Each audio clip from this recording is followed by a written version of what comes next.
Hello viewers.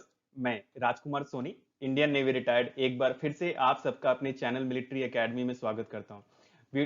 Viewers, आज के इस वीडियो में हम फिल इन द ब्लैंक्स के एक दूसरे वीडियो के ऊपर बात करेंगे जिसमें 10 क्वेश्चंस है, इंटरेस्टिंग है और लगभग सारे एग्जाम में ये पूछे जाते हैं। क्या इंटेंशन है इस एग्जाम का, इस टॉपिक का? Actually the field option must correct the sentence according to grammar, structure and meaning. जी हाँ, ग्रामर की नजरिए से देखें, व्याकरण के नजरिए से जो आप ऑप्शन फिल करेंगे, और स्ट्रक्चर के नजरिए से, जी हाँ, सेंटेंस का जो स्ट्रक्चर है वो सही होना चाहिए। एंड लास्ट में जो मीनिंग वाली बात होती है कि सेंटेंस का मतलब यही है कि उसकी मीनिंग निकले, ओके, सेंस हो उस चीज का। ये जो फिल इन द ब्लैंक्स है वो आप जो चार ऑप्शन में से एक ऑप्शन सिलेक्ट करेंगे, ये तीनों क्राइटेरिया को मिनिमम पूरा करना चाहिए। और तीनों ये जो क्राइटेरिया है ग्रामर, स्ट्रक्चर एंड मीनिंग में, लगभग सारी चीजें आ जाती हैं।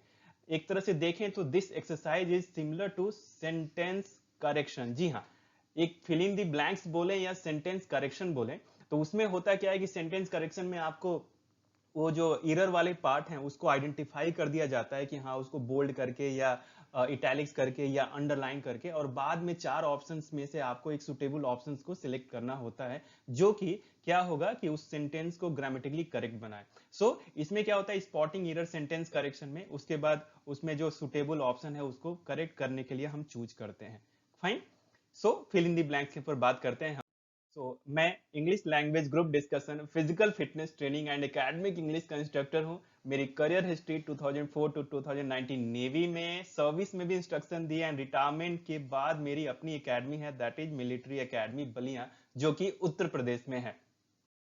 Y am I remarkable for this? मैं ये वीडियो क्यों बना रहा हूँ, क्या मतलब नॉलेज है मेरे पास इस वीडियो को बनाने के लिए, क्या ऑथेंटिसिटी है, कैसे भरोसा कर सकते हैं आप? व्यूवर्स, मेरे पास कई सारे रीजन हैं, बट दो मेन रीजन मैं आपको बताता हूँ, एक विद इन सर्विस, एक after retirement. Within service I was commended by the vice admiral, which is the second highest rank of the Indian Navy. जी हाँ, एंड वो मुझे जो कमेंडेशन, जो प्रशंसा, कमेंडेशन का मतलब होता है प्रशंसा पत्र, ये सिनोनिम का भी आपका एक क्वेश्चन हो सकता है, एंटोनिम का भी हो सकता है। वो जो कमेंडेशन मुझे मिला था वो मेरे कमिटमेंट के लिए, मेरी परफॉर्मेंस के लिए, एंड लास्ट में मैं बोलूं तो प्रोफेशनल कॉम्पिटेंस के लिए। जी हाँ, योग्यता कि आप प्रोफेशनली कैसे काम करते हैं, जो कि एक बहुत ही उच्च कोटि का था। इसके अलावा I have earn viewer advance English level C1 certificate. जी हाँ, टोटल 6 सर्टिफिकेट के लेवल हैं इंग्लिश में, एक A1, A2, B1, B2, C1 and C2। आप बोल सकते हैं कि ये जो सर्टिफिकेट लेवल है मेरा C1, this is the second highest level. जी हाँ, second highest level C1 certificate है। इसके बाद जो लेवल आता है वो C2 होता है। एंड दूसरा जो सर्टिफिकेट है मेरे पास, that is upper immediate level B2 बोलते हैं इसको। जैसा मैंने बताया, 6 स्टैंडर्ड में से A1, A2, B1, B2, ये ऊपर से जो है ये B2, ये तीसरा सर्टिफिकेट है। ओके, ये जो सर्टिफिकेट है मुझे एडवांस इंग्लिश लेवल C1 जो है, common European framework network reference, CFR जिसको बोलते हैं, ये यूरोपियन का एक इंटरनेशनल ऑर्गेनाइजेशन है, यूरोप का बेसिकली, जो लैंग्वेज असेसमेंट का, या लैंग्वेज में आपकी प्रोफिशिएंसी कितनी है, दक्षता कितनी है, आप कितने जानकार हैं उस भाषा के, उसका जो है सर्टिफिकेशन देती है। बहुत फेमस ऑर्गेनाइजेशन है। और दूसरा, ये जो ब्रिटिश काउंसिल है, इसका तो नाम आपने सुना ही होगा, जो काफी फेमस है, इंडिया में भी इनके कई सारे ब्रांचेज हैं, और ये क्या करते हैं, इंग्लिश कोर्सेज कराते हैं। ये जो काउंसिल है, ये ब्रिटिश की काउंसिल है जो एजुकेशन एंड कल्चरल पार्ट पे काम करती है। यहाँ से मुझे B2 ये सर्टिफिकेट मिला है, अपर इमीडिएट लेवल जिसको बोलते हैं। और जो ये है, ये देखिए C1 जिसको बोलते हैं आप, इसका नाम होता है advanced English level. Okay, this is the reason I am making this video. Okay, अब हम बात करते हैं फिल इन द ब्लैंक्स के एक छोटा सा टिप आपके लिए कि we need to be aware of all the rules of grammar. जी हाँ, ग्रामर का रूल्स मालूम रहेगा, as well as the correct usage of words, that is vocabulary. क्या होगा कि हमें ये क्वेश्चन सॉल्व करना इजी हो जाएगा।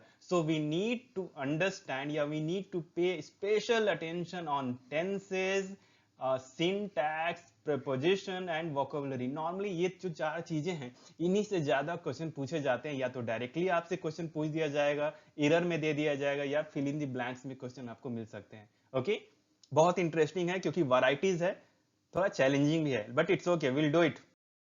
ओके, सो आपको एग्जाम में कैसे डायरेक्टिव मिलेगा, select the most appropriate option to fill in the blanks. जी हाँ, सबसे उचित वाला ऑप्शन, उचित, उचित, एप्रोप्रिएट। ओके, सब मिलते जुलते रहेंगे लेकिन हमको सबसे बेहतर वाला ऑप्शन देखना है। ओके, सो क्वेश्चन पढ़ें एक बार एक तरह से। She glance back to make sure she that's observed. So viewers ध्यान देंगे, क्या है यहाँ पे, she glanced back to make sure she observed. So was not being observed, was not be, were not being, was not being, no improvement.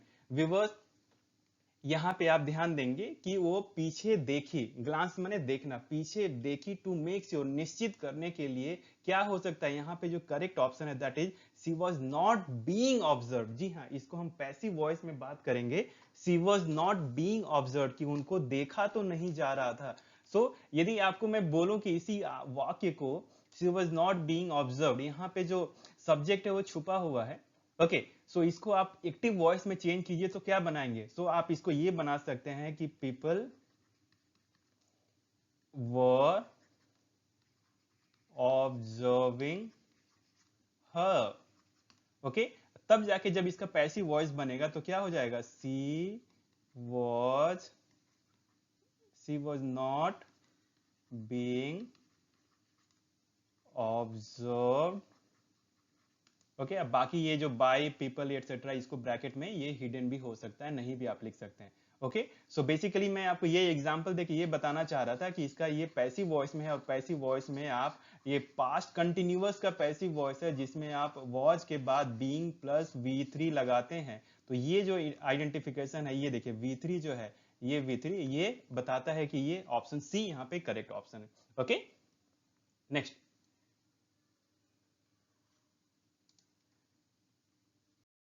So his shoes to cover with mud. So यहाँ पे हमको fill in the blanks न करके, ये question मैंने already type किया था, सो आप समझिए कि ये ब्लैंक ही है। सो टू कवर को हमको कुछ एक करेक्ट वर्ड से रिप्लेस करना है, या इसको फिल इन द ब्लैंक्स करना है। ओके, आई एम सॉरी, यहाँ पे मैं इसको डिलीट नहीं कर पाया, बट आप मान के चलिए कि वो खाली स्थान है, ये जो पोर्शन है इसको आप मान के चलें।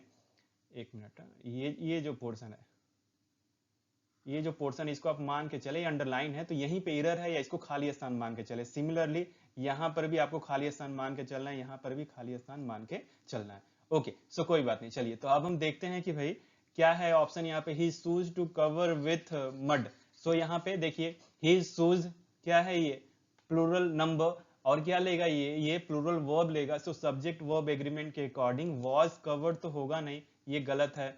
वर्क कवर्ड हो सकता है, वर्क कवरिंग नहीं, नो इंप्रूवमेंट। सो यहाँ पे जो करेक्ट ऑप्शन है, that is his shoes were covered with mud.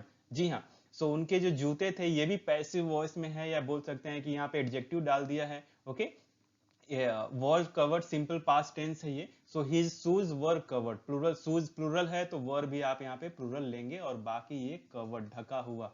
Okay, so option B is the correct answer.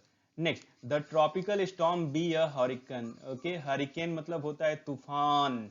Okay, so tropical चक्रवात बेसिकली है ना, स्टॉर्म मतलब तूफान, हरिकेन मतलब चक्रवात, जिसको बोलते हैं हरिकेन, चक्रवात।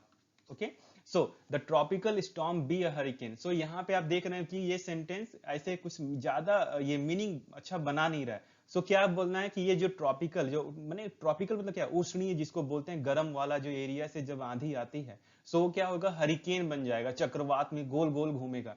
यहाँ पे हम विल का प्रयोग करेंगे, और विल का प्रयोग तब करते हैं कि जब कोई चीज घटना घटने वाली होती है लेकिन अभी हुई नहीं है। ओके, यहाँ पे the tropical storm will become a hurricane. Okay, option A is the correct answer, will become, न कि बिकम। बिकम करेंगे तो ये तो कोई मीनिंग बना ही नहीं रहा, ऊपर से वो सिंगुलर है तो यहाँ पे बिकम्स होना चाहिए, बट वो भी सेंस नहीं है यहाँ पे। विल बिकम, क्योंकि बात हो जा रही कोई चीज अभी ऐसे है, बाद में ऐसे हो जाएगी, तो उसके लिए हम फ्यूचर इंडेफिनिट का प्रयोग करते हैं, दैट इज ऑप्शन ए।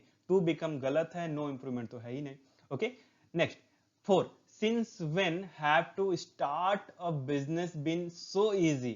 अब देखिए, ये बहुत इंटरेस्टिंग क्वेश्चन है। यहाँ पे since when, has started, have starting, has starting, no improvement. Viewers ध्यान देंगे यदि सब्जेक्ट वर्ब एग्रीमेंट के according, so since when has starting a business, कि बिजनेस को शुरू करना कब इजी रहा है, कब से इजी हुआ है। Okay, since when has starting a business been so easy, भाई बिजनेस का शुरू करना कभी से भी इजी नहीं रहा है। ओके, सो हैज स्टार्टिंग, ना कि हैव स्टार्टिंग में फिर वही सिंगुलर हमें वर्ब चाहिए, यहाँ पे सिंगुलर है नहीं, हैज स्टार्टेड गलत है। So the correct word is here C, has starting. Next, those films being made now, okay, those films being made now, ये भी पैसिव वॉइस का क्वेश्चन है, बहुत इंटरेस्टिंग होता है पैसिव वॉइस का क्वेश्चन। सो यहाँ पे क्या है, those films है, ऑब्जेक्ट है भाई, ऑब्जेक्ट है, वो भी प्लूरल नंबर में है, प्लूरल नंबर में है।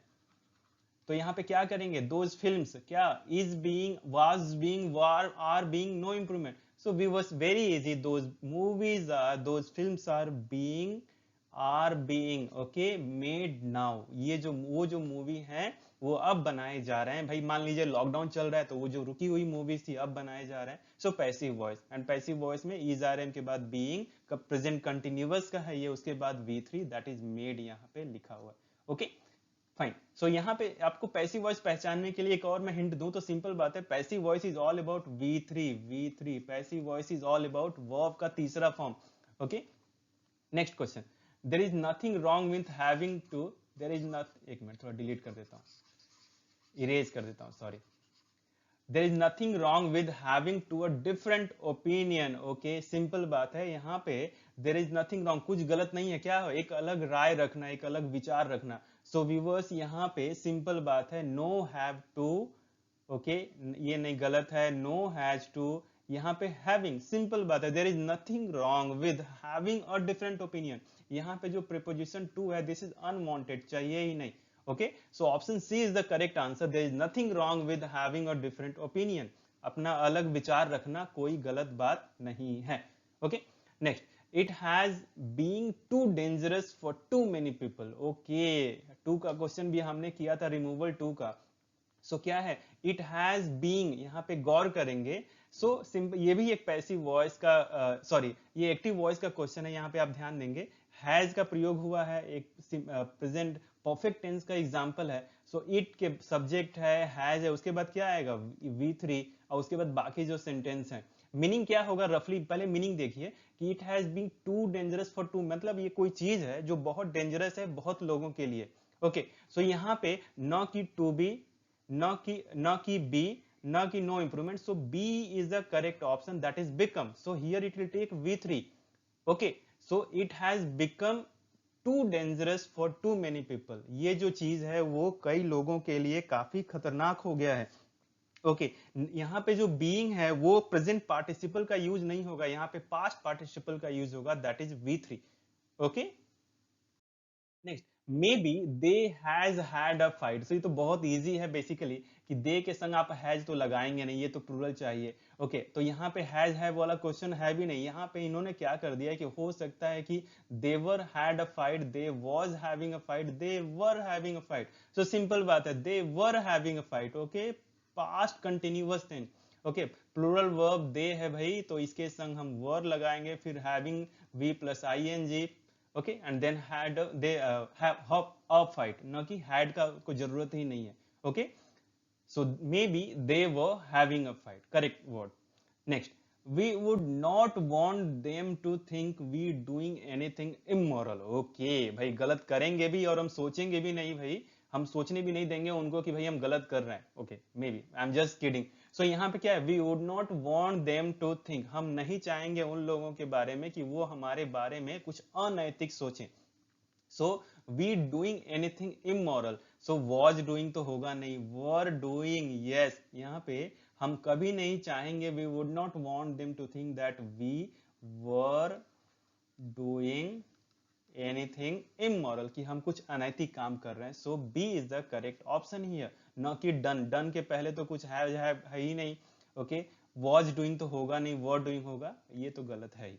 Next, would you mind to carrying this bag for me. Okay, बहुत अच्छा क्वेश्चन है जो बहुत बार आता है। Would you mind, viewers mind जो है एक ऐसा वर्ब है जो क्या लेता है, आप यहाँ पे जिरंड लेता है। ओके, माइंड प्लस जिरंड, सो यहाँ पे टू का तो कोई यूज है ही नहीं एक तरह से। सो जो करेक्ट वर्ड है यहाँ पे वो होगा carrying. Would you mind carrying this bag for मी, क्या आप मेरा बैग को ले चलना या ढोना पसंद करेंगे, या बुरा तो नहीं मानेंगे। ओके थोड़ा ढो दीजिए भाई, बहुत हेवी है। Maybe a lady may be requesting you, a girl may be requesting you, would you mind to move a bit, है ना, दैट साइड, कि आप थोड़ा उधर खिसकेंगे, would you please move a bit, ऐसे हम बोलते हैं। Okay so would you mind moving a bit, हम ऐसे। तो बेसिकली माइंड ऐसा वर्ड है, ऐसा वर्ब है जो यहाँ पे जिरंड लेता है। और कुछ ऐसे वर्ब, और मैं जस्ट आपको एक हिंट दे देता हूँ, जैसे like, I like reading book, I love playing video game. Okay I like, love, dislike, hate, I hate going in the crowded area. Okay admit, advise, allow etcetera जो verb हैं वो क्या लेते हैं, जिरंड लेते हैं, न कि इंफिनिटिव। ओके सो यहाँ पे B is the correct option. Would you mind carrying my bag, would you mind carrying this bag for me. Okay so viewers, thank you so much for watching. मुझे उम्मीद है ये video आपको बहुत पसंद आया होगा। 10 क्वेश्चन थे, थोड़ी वैरायटीज थी। अगले वीडियो में हम और क्वेश्चंस के बारे में बात करेंगे। यदि वीडियो पसंद आया आपको तो मेरे चैनल को सब्सक्राइब कीजिए, और यदि सब्सक्राइब कर लिया है तो लाइक, शेयर एंड कमेंट करके मुझे और एनर्जी दीजिए, ताकि और मैं बेहतरीन वीडियोस आपके लिए बना सकूं। Thank you so much for watching once again. Best wishes, get selected. Jai Hind.